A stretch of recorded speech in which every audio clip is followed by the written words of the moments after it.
Arjun's life was falling apart. No job, no money, no food in the fridge. His landlord had already thrown him out of his small room. That night, while walking with no aim, he saw an old house at the end of the road.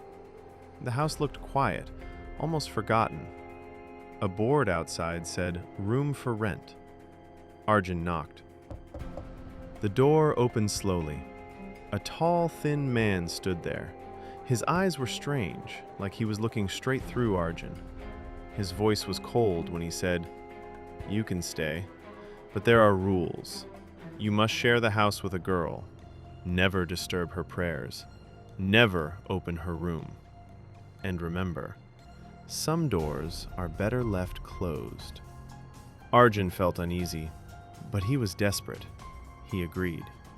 Inside, he met Anaya. She was beautiful, almost unreal.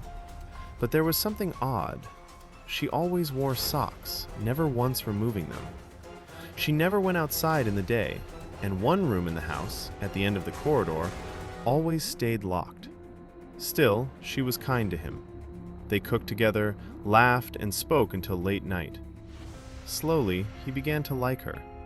Her laughter made him forget his sadness, but her strangeness kept pulling at his mind. Why the socks? Why never daylight? Why the locked room? One night, when he could not control his curiosity, Arjun followed her. She unlocked the forbidden room and went inside. He pressed his ear to the door. Inside, he heard chanting, like old prayers. He imagined candles burning, shadows dancing, and something dark living there. His heart raced. The next day, he asked her, "Anaya, who are you really? Why do you pray like that? Why never daylight?" She looked at him for a long time, then said softly, "Some truths hurt more than lies, Arjun. Do not ask again." Her words made him even more restless.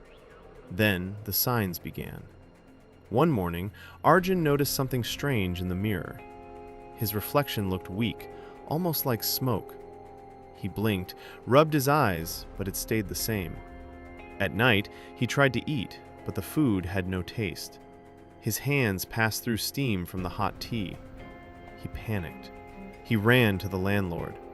"What is happening to me?" The landlord's eyes were calm, too calm. "You should have known. You were never alive when you came here." The words crushed him. Arjun shouted, "What do you mean?" The landlord simply closed the door. Shaking, Arjun went to Anaya. She was waiting for him, her eyes full of sadness. "You are dead, Arjun," she whispered. "The night before you came here, you ended your life. You did not realize it. This house only takes souls who are lost. That is why the landlord let you in." Arjun froze. The memories came back.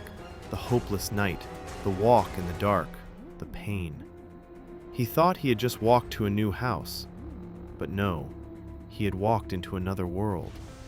He looked at Anaya with fear. "Then what are you?" Tears filled her eyes. "I am alive, but I am lonely.